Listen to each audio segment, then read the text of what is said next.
From the heart of Central Florida, you are listening to the most electrifying show in media, A Neighbor's Choice. I'm your host, David Gornoski. Glad to be back with you again across the Sunshine State. We're coming to you live on FM and AM. Happy to be with you all across the world, our growing audience in Africa and South America, in New Zealand, Indonesia, Japan. We're happy to have you all as well on our podcast platforms, as well as our social media platforms, Facebook and YouTube. We're going to have another fun journey together because we are a program dedicated to real justice, real truth. We're not here for games about whether we should get rid of the name or the logo for Rice Krispie Treats. That is not something interesting. There's about 10,000 programs that will fight about that issue. We're here to get to the real truth. And I want to set the table by just thinking about what it is that we're here for. We're here for human beings who are sitting in situations in which they shouldn't be, situations in which they find themselves locked in a prison cage for nonviolent choices, for even petty choices. And those things are small, minor issues that can be handled without robbing people of their lives, robbing people of their freedom, and putting them into a violent situation like prison. Oftentimes in prison, there's no real clear distinction in some places between those who are violent and nonviolent. And later on in the program, we're going to hear from my good friend, Detective John Beza, former NYPD detective. He was a undercover narcotics detective during the 80s. In the height of the crack epidemic that was sweeping the city, caused by the drug war, and he was enforcing it until he had a road to Damascus moment where he converted away from that futility of the drug war and devoted himself to solving real crime. That is crime with an actual victim. That is crime where you actually have an injured party. He switched to Special Victims Unit, and he noticed something horrible. He noticed that he had a stack of cases that were unsolved and on a very, very tiny, meager staff to solve them. But meanwhile, there were hundreds of police officers tasked to the drug force. And the drug force, of course, has no-knock raids and all kinds of sloppy police work, whereas in the actual Special Victims Unit, where you have horrendous crimes, rape, assault on children and women, very little support, very little money towards that, and a very little minor, small amount of staff chasing after very difficult and real detective work. That is, in a snapshot, the state of American justice today. And we can't scapegoat police. We have to look in the mirror and realize that every one of us are responsible for the laws that we put on the books. When we vote for folks, we keep the laws on the books that those politicians promise to keep on the books. When we go to a jury duty and we sit on a jury, and we say, oh, I'm just going along with the crowd here. Well, that's not true. We have a responsibility to use our jury power to strike down unjust, immoral laws. So if you see a person, you say, wait a second. They're here for a small thing. They're driving with a suspended license. We're going to put them in a jail. We're going to put them in prison. We're not going to do that. That's a nonviolent crime. That's no victim, no crime. Let's find a better solution. And if it's for petty thief, sometimes you hear these stories of people going to jail for stealing crab legs or something like that from a grocery store. And you have to think, in the Bible, they had restitution, whereas you pay 2 to 1 what you took, without having to go into a jail where you're going to be robbed of your dignity, treated like a property of the state, treated like you have to go pick a side between violent gang factions in some jails and some prisons. And let's not mistake, just spending one day in jail can be a very traumatic experience for a lot of young folks in this country and elderly folks who are suffering from coronavirus and things like that are raging. So remember that we are really dedicated to the real justice issue in this country. The real justice issue, which is human beings caught up in nonviolent crimes that should be abolished. We should abolish these laws and set the captives free.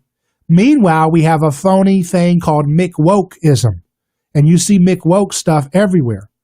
And so I just want you to think about this. Imagine being part of a resistance movement that wants to install a man who has been in the top elite political power for over 40 years.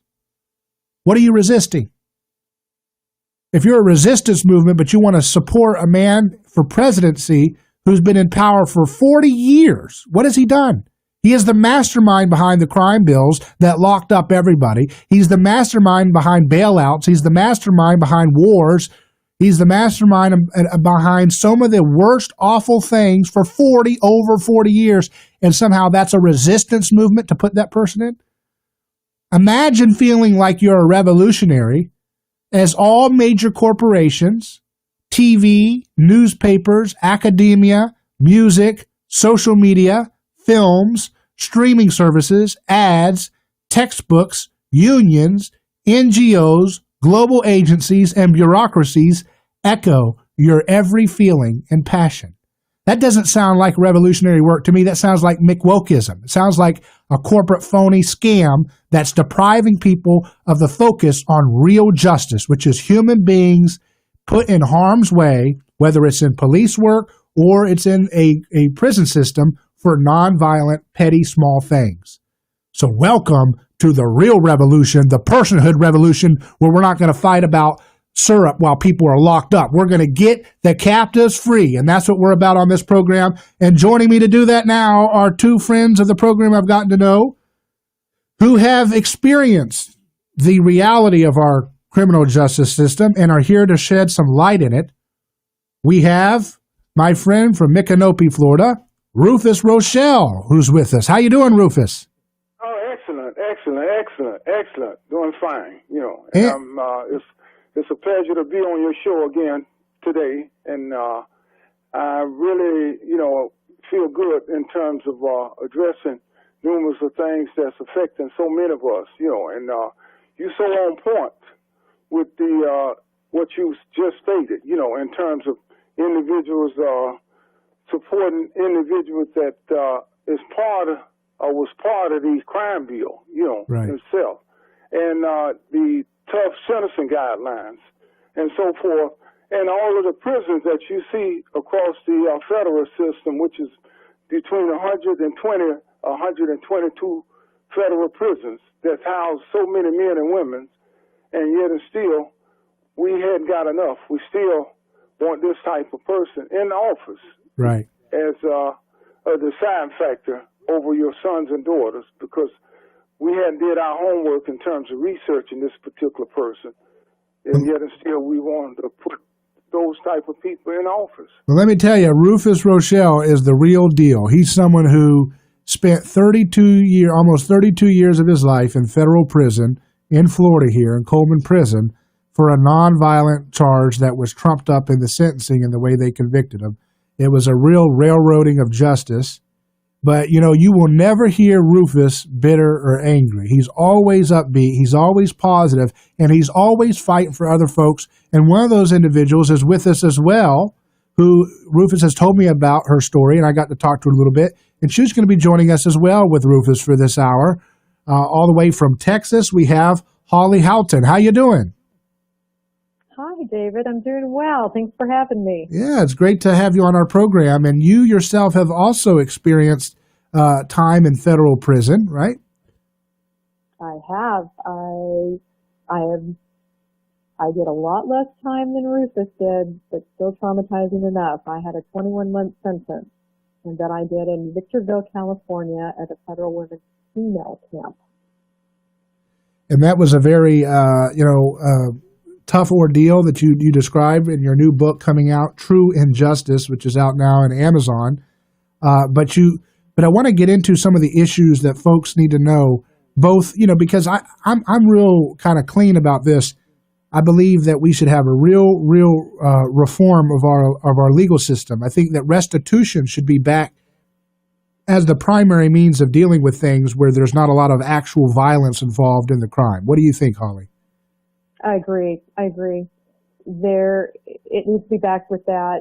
There's other punitive aspects that we can do instead of putting a human being incarcerated down for so many years, no rehabilitation, spending taxpayers' dollars. It's got to change. And these mandatory minimum sentences that are being handed down, the prosecutorial overreach that happens during the course of a case is just unbelievable. And then we're also finding now even more prosecutorial overreach with people trying to get out on compassionate release and or home confinement. So we've got lots and lots of places to go to make these changes. Right, and that's what we're going to dive into. So I'm going to let you guys kind of lead the conversation in a lot of ways, but I'm going to try to provide a conduit for folks at home who are not familiar. Maybe they haven't experienced firsthand prison. Maybe they don't have a fellow, loved one or a friend in prison, or maybe they do, and they have questions. You can call in and learn about what's going on in our justice system, how it's corrupt, how it's rigged against those who don't have money, how it's rigged for those who are trying to make money off of people in prison. And to do that, you can call in at 727-587-1040. That's 727-587-1040. Or you can make your comments online on our various platforms, and we'll try to get to them in the course of this discussion. We're here with Rufus Rochell from Micanopy, Florida, Holli Houghton of, I believe, Dallas, Texas. We'll continue live on our Neighbor's Choice with a brief break. We'll be back in a moment. Don't go anywhere.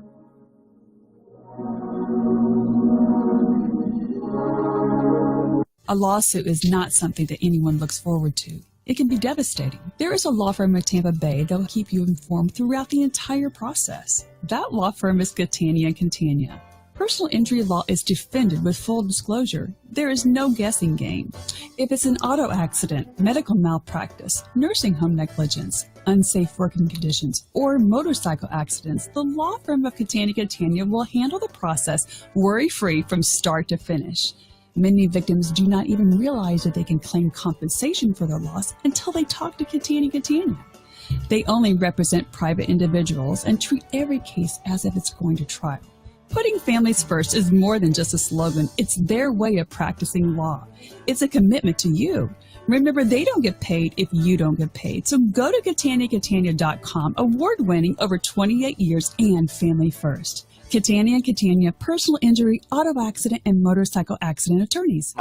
What's the most important factor for determining a coin's value? Rarity. And now, the COVID-19 pandemic has resulted in the creation of a modern rarity. When the West Point Mint was shut down due to health concerns, 240,000 emergency production 2020 American Eagle silver dollars were minted in Philadelphia for 13 days only. And that makes these coins with the P-Mint attribution the second rarest coin in the entire American Eagle Bullion Coin Series. This extraordinary coin is now available, but only for a limited time. Just call government.com at 1-800-222-3967. To learn more about these emergency production 2020 American Eagle silver dollar coins, call 1-800-222-3967. Call now and you'll receive a free American Coin Collector's Bonus Package, a $10 value, free with every order. Call 1-800-222-3967 now to secure your Philadelphia Mint 2020 American Eagle silver dollar coins before they sell out. That's 1-800-222-3967. The one thing that we have learned from a pandemic is that if we are healthy, we are less likely to be susceptible to grave sickness. With that said, stem cell activation is a big part of keeping ourselves healthy. By activating your own stem cells, you experience energy, sleep, reduction in pain, and a support system that promotes faster healing from wounds. LifeWave B radio patches are an easy, cost, affordable way to activate stem cells. Clinical studies demonstrate that LifeWave patches reset the genes in the body to a younger and healthier state. By wearing the daily patch, your body will activate stem cells to benefit a healthier and productive life. Go to lifeway.com/B radio to see how you can elevate, activate, and regenerate your life with stem cell therapy. There is a special offer with B Radio. The address again is lifewave.com/B radio. The address again is lifewave.com/B radio. Live healthier and wiser with the LifeWave B Radio patches at lifewave.com/B radio.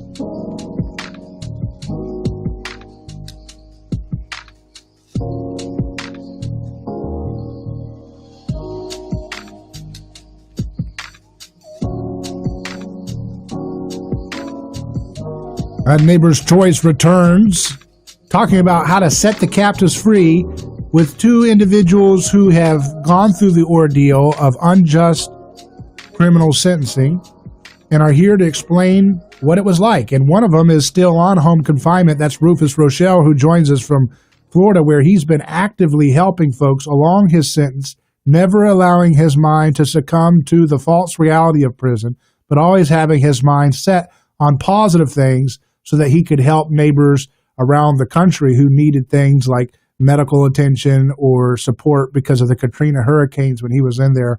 He's been in prison longer than I've been alive, but now he's on home confinement, and he's here sharing his message of joy and success and keeping his contagious attitude of hope along the way. And also he brought on his friend Holli Houghton from Texas, who also went through a kind of a rigged deal. Holli, you're also a public defender in Dallas, right? I am. I work in the Dallas County Public Defender's Office. So how often my whole experience? Yeah. my experience when I was inside, I saw just all of the ineptitude and all of the horror, and I decided that I've got to do something as soon as I get out to help these women and men. And I went ahead and got my paralegal, and I approached the Dallas County Public Defender's Office. They do hire former felons, and that was the head of the department, the chief public defender, and she took a second chance on me. And she liked the aspect because I also am a big proponent for criminal justice reform. We need to change sentencing laws. We need to change just every part of the whole process once you're caught up in it. Mm-hmm. We need to change the BOP, the Bureau of Prisons. We need to change these halfway houses. We need to change probation officers on supervised release. All of this is a systemic issue. Yeah, I think you're right. And Amy Pova of Can Do Clemency Foundation makes a comment now live online, says, "We love Holli Houghton and Rufus Rochell." So that the great shout out from Amy of Can Do Clemency, who's been a big advocate. Amy. Yeah. And I want to ask you, Holli, as a public defender in Dallas, we have a comment from Lynn, says, "Unfortunately, the jury process does not work. Prosecutors vote off of the jury anyone that can understand the case. The system is broken." Holli, from your perspective, what do you think? I agree.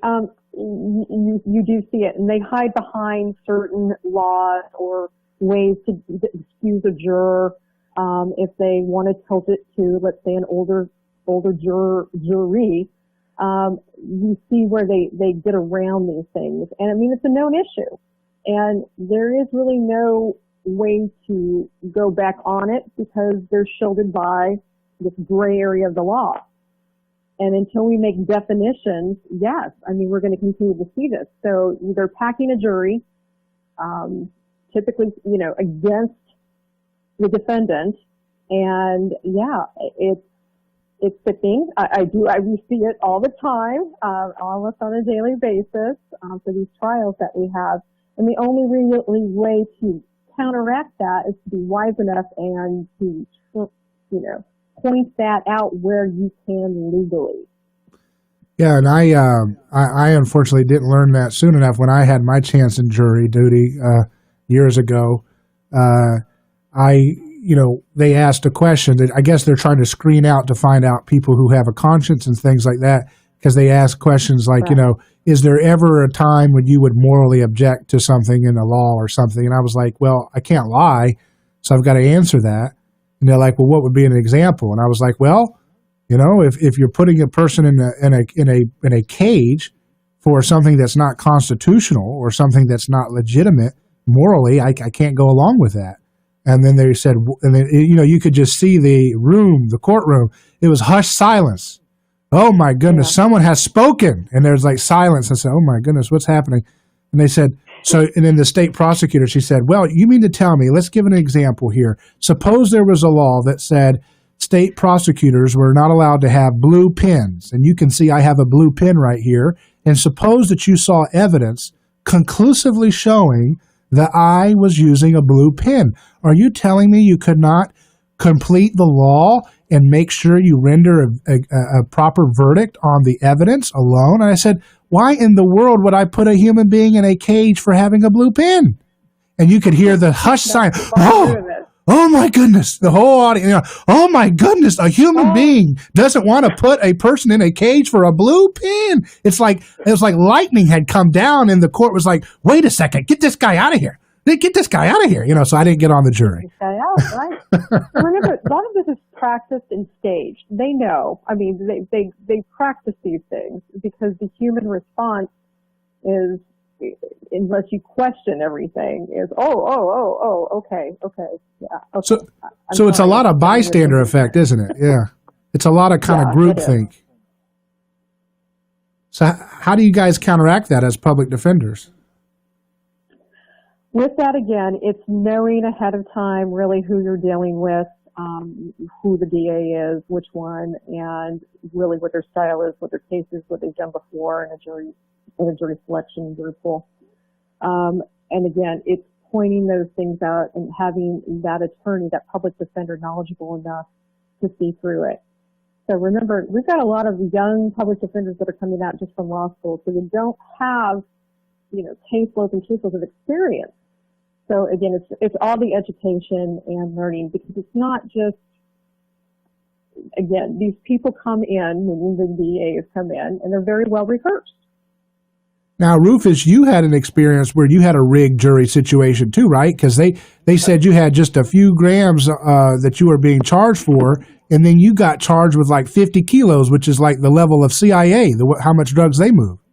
Yes, because in a court of law, the judge primarily has what they call the jury instructions, which he instructs the juror primarily in terms of the particular elements of the crime, which the juror is liable to find you guilty of, that based on the indictment that you were indicted by the grand juror. And they're not supposed to go beyond what you allege in that indictment in the juror instruction. So he instructed the juror in reference to my situation on 50 grams specifically, and informed the juror clearly that they were only liable to find me guilty of the 50 grams or more within that range. Wow. And the indictment, based on the indictment, because the indictment was constantly mentioned in the instructions, to the juror. And so at the beginning of the trial, he handed them a verdict form. At the closing, of the trial, he hands the juror a verdict form.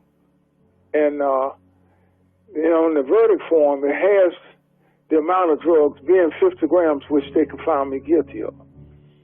And that's what I was, based on my indictment, and all the ones that was in there was basing my trial based on the 50 grams or more.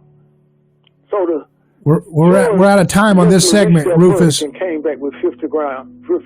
We're out of time in this hard. We got a hard break, Rufus, on the commercial. We'll be right back. Okay, stay with us.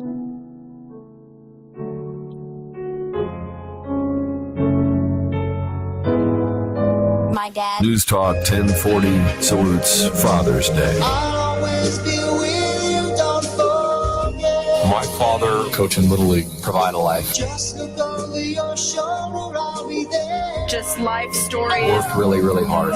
He always told me to never give up, just to keep going. Happy Father's Day. Mentor, teacher, coach. Oklahoma's Supreme Court rejecting legal attempts today to enforce safety measures for the Trump campaign rally tomorrow. The state is among around 20 in the country seeing an increase in cases. Oklahoma's Governor Kevin Stitt says they can handle the uptick. Currently in the state of Oklahoma, we have 211 people in the hospital across the state. As you know, we built capacity and we have close to 5,000 hospital beds available. Also during this pandemic, marches taking place today around the country for Juneteenth, the day marking the end of slavery in the U.S. And now lawmakers are considering making it a federal holiday. California Senator Kamala Harris is introducing a bill that would recognize June 19th as a federal holiday. Juneteenth marks the celebration of emancipation in the United States, the end of slavery. Harris tweeting, quote, "Without question, it should be recognized as a federal holiday." The measure appears to have support in Congress from both parties. ABC's Andrew Dimbert reporting. Michelle Franzen, ABC News.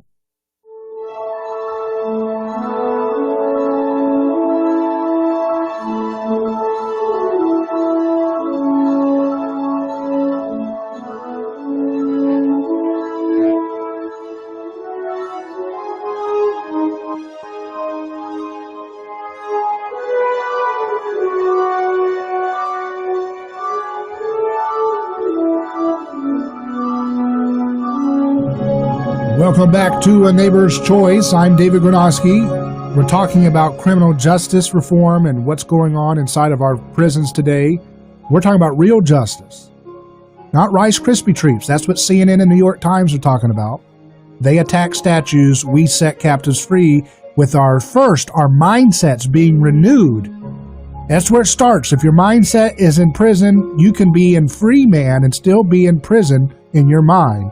So you first have to set your mindset free, and then we start from that place to set our neighbors free by abolishing these wicked laws that are based on brutalizing people for nothing, oftentimes just for power for those who get away with it. So now we're joined by Holli Houghton and Rufus Rochell, both individuals who have experienced our criminal justice system at the federal level. Rufus is currently on home confinement. Rufus, I want to go back to your story there. You were saying that they said there was, they changed it basically, right? I want to make it clear. They never got one single grain of drugs from me. No wiretap, no undercover buy, no surveillance or anything of that nature. Not one single grain.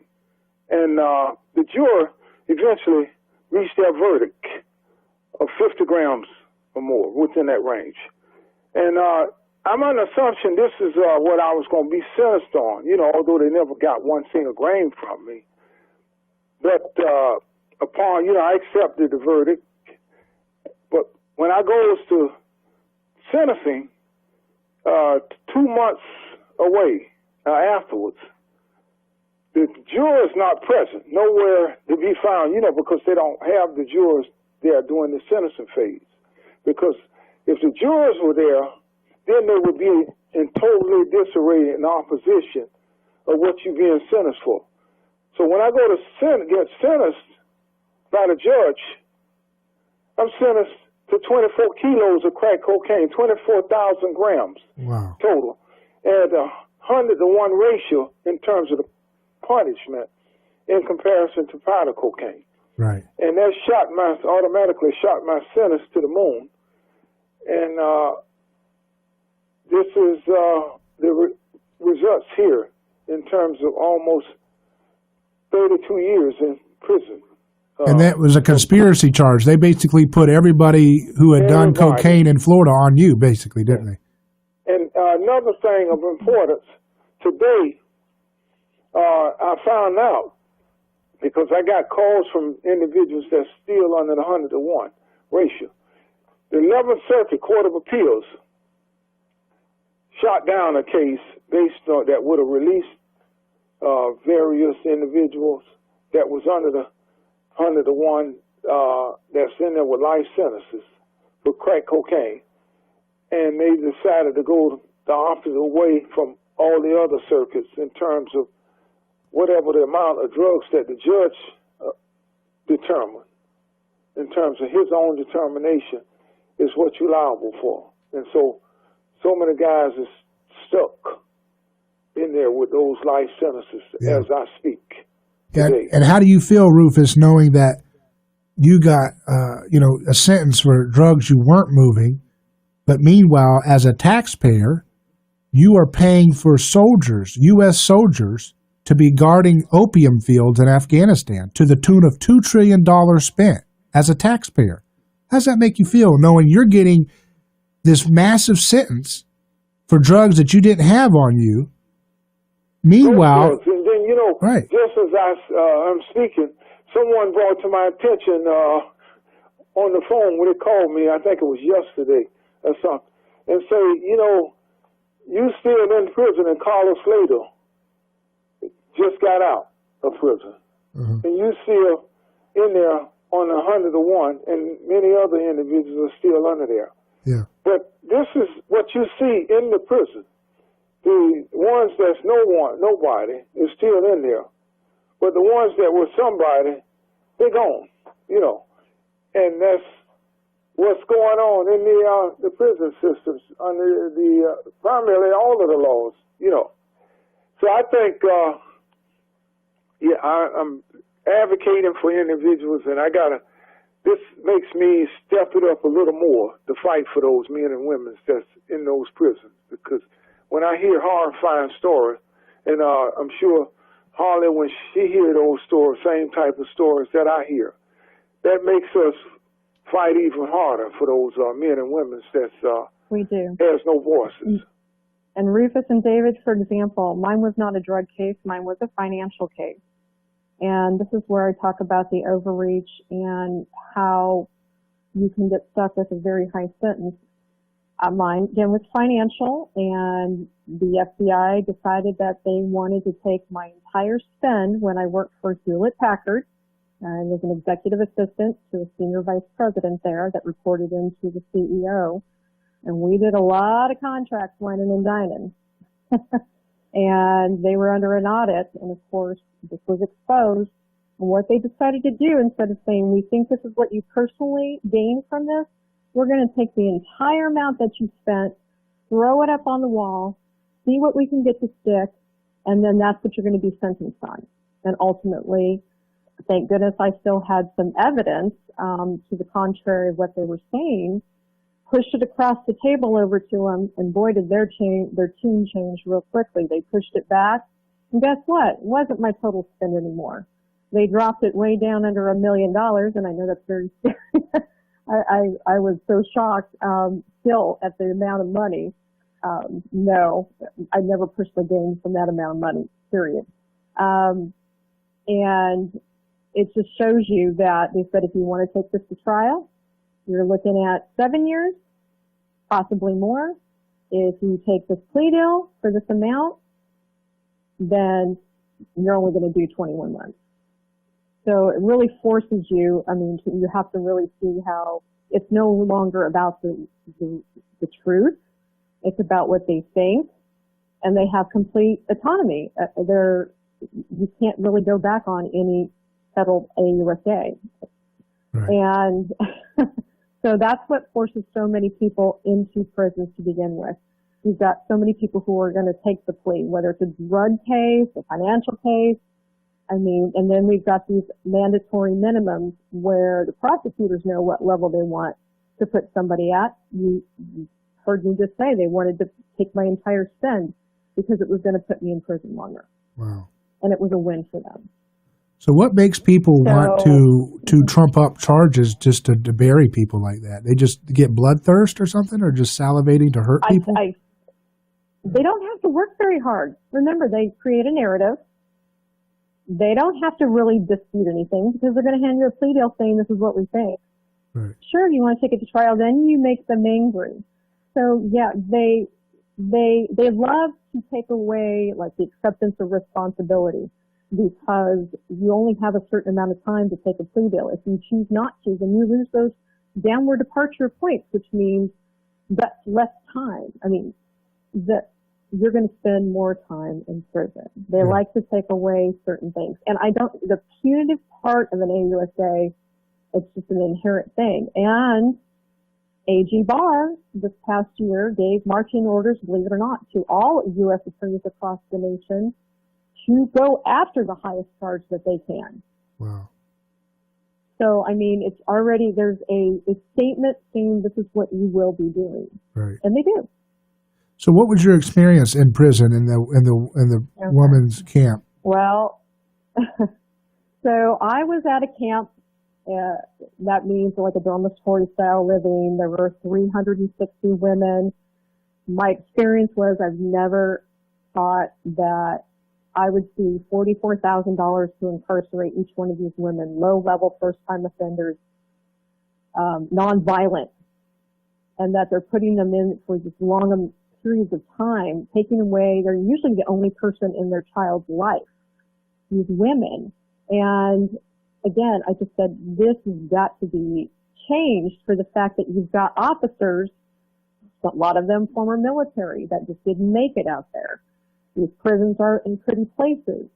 So, that's the only economic job that's available.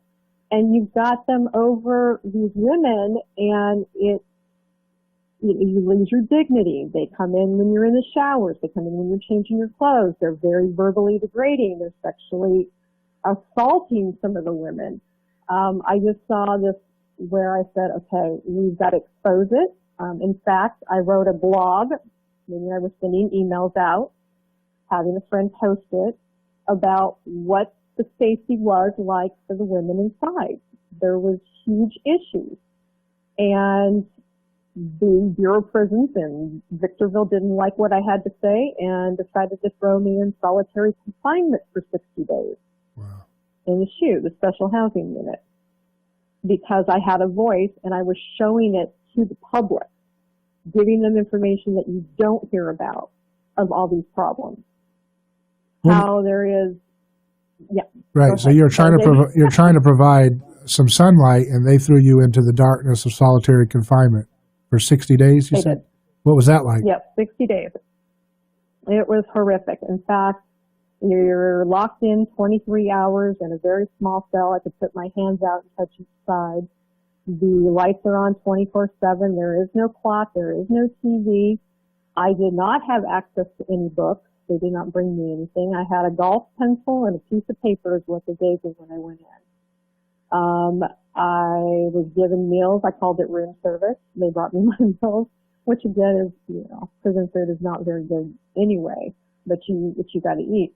I lost sense of what day it was, what time it was. I thought it was going to go crazy. Really, it's freezing cold, typically freezing cold in prison anyway.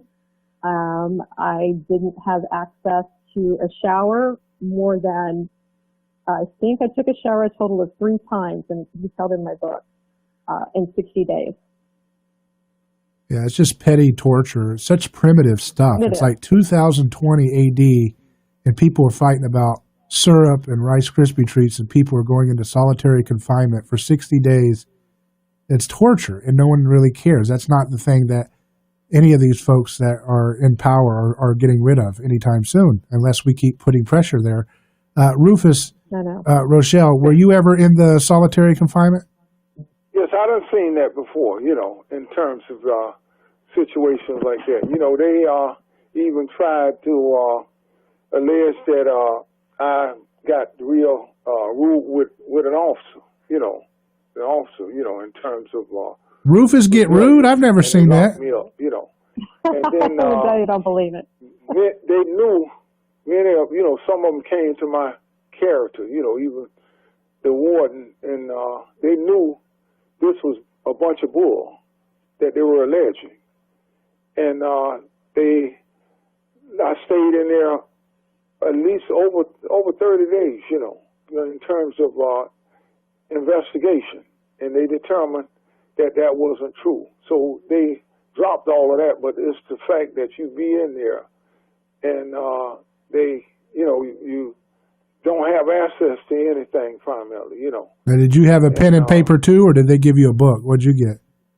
Beg your pardon? Did you get a book? Or she didn't get a book. Did you get a book? Books, you can order various, you could get various books. They bring a card around and let you get whatever book, that's on the card to read, And I read everything I got my hands on, What was your favorite book to read?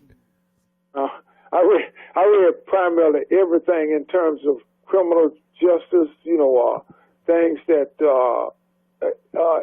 various political books, everything. It was nothing that I didn't touch. I didn't read.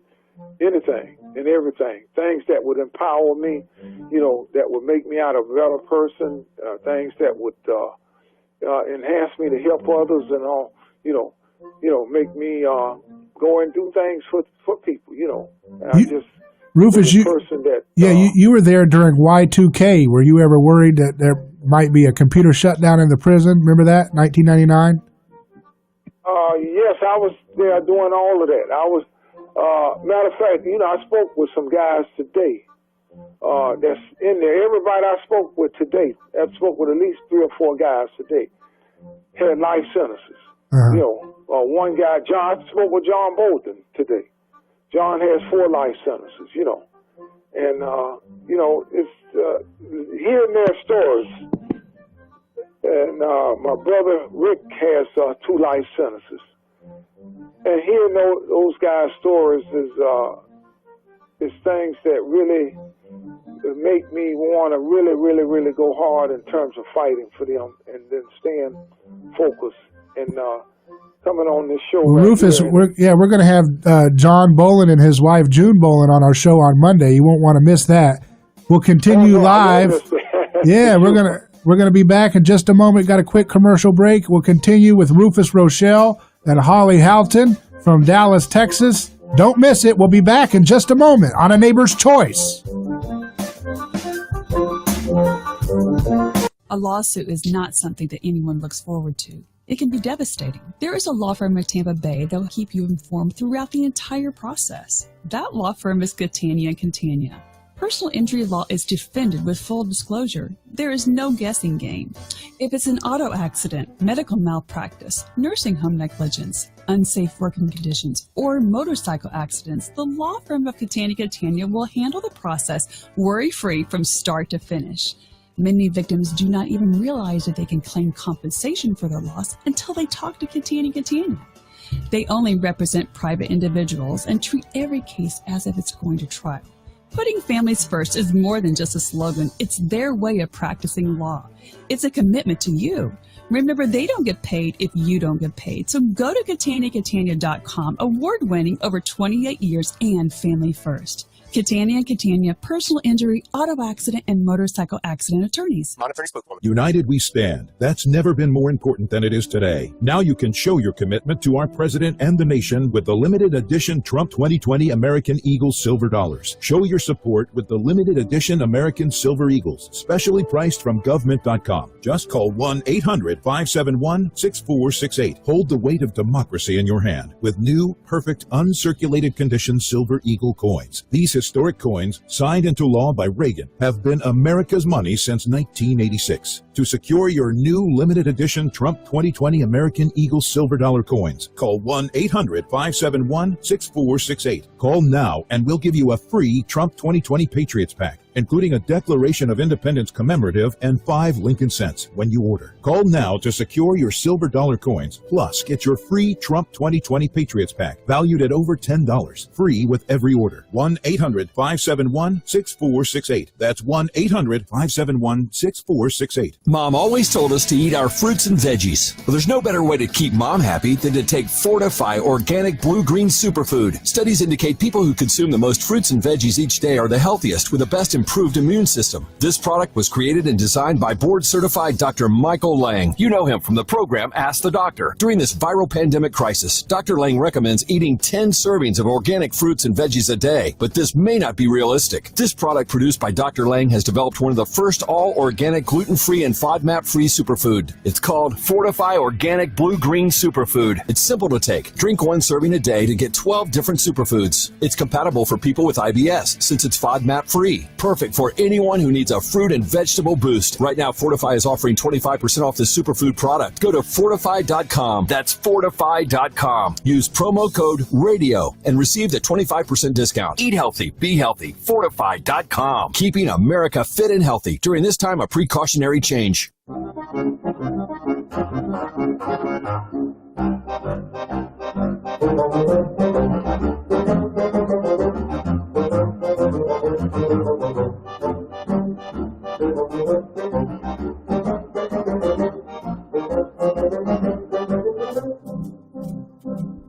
Janet Lee says, telling it like it is. David, thank you. Janissa Jackson says, hello. Carol says, watching and listening. Thank you. David, Rufus, and Holly. We appreciate all of your support. Those listening in the radio, those listening online, those listening on video stream and podcast from around the world. This is the message that resonates with all human beings, which is our freedom. There's a reason why people like movies like Braveheart, where they talk about freedom, because it resonates with the human soul. We are here with Rufus Rochell from Micanopy, Florida, Holli Houghton of Dallas, Texas. Holli, I wanted to go to you about what is the worst aspect, because you're a public defender in Dallas. What's the worst aspect of this whole system that you wish people could understand, you know, the worst of this process? The worst of it is that you have people who don't necessarily understand their charge. They're not represented well when appearing in front of a judge, and the DA just slams and they are sentenced heavily. And it's just a lack of not understanding, or couldn't explain their situation better, or having the financial means to hire, you know, I'm in the public defender's office, but even hiring maybe an attorney or somebody that needs to do more of an investigative work, because there's no money. They don't have it. And then they sit in jail. And it's just a systemic thing that it affects the families. And it's sad. I see so much mental health issues that aren't addressed. So people are arrested for minor crimes, have mental health issues, are not getting any help, and they're thrown in jail. And that's the way that they're taking, society's decided to take care of them, by putting them in jail and locking them away. When in actuality, if they had proper medication, if they had a halfway house or rehabilitative place to go to. And that's one of the things we do strive in the public defender's office, is to tie them with a program or a place. But we can't help everybody. And I see this, and it just breaks my heart. So, Holli, as a public defender and as someone who went to prison for government overreach, I believe, what is your, what's some of the best solutions that we could get behind for folks listening? Okay. So it takes a vote, everybody. It takes education and knowing. Currently we have, like you said, a person running. We have Joe Biden running for president. He's part of the whole 1990 crime bill, where it incarcerated many, many people. And then we got into the Reagan years and war on drugs. But it takes a voice to elect the proper officials, to put them in place and have them actually be held accountable for the law and what they do. Because until we make that change, it's just the same thing. It's over and over, and we regurgitate, we just go right back through the system. We've got to be able to vote these people out, put the proper people in, hold them accountable. There needs to be oversight. And we're going to see less people going into these jails with that. There's no reason to be stuffing human beings and putting them in harm in a life type of sentence.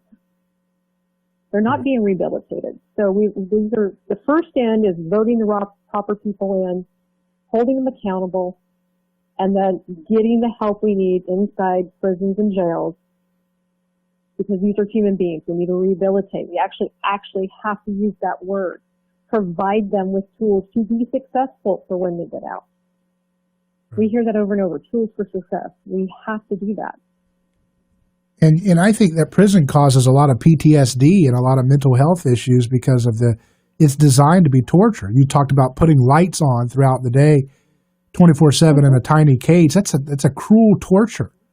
Not even terrorists should be treated that way, much less someone like yourself, Holli, who was working at, Hewlett Packard. I mean, this is just repulsive. It's a shocking experience. Here's one for Rufus. Rufus, do you ever cringe when you hear the sound of keys jangling? Do you ever cringe at that?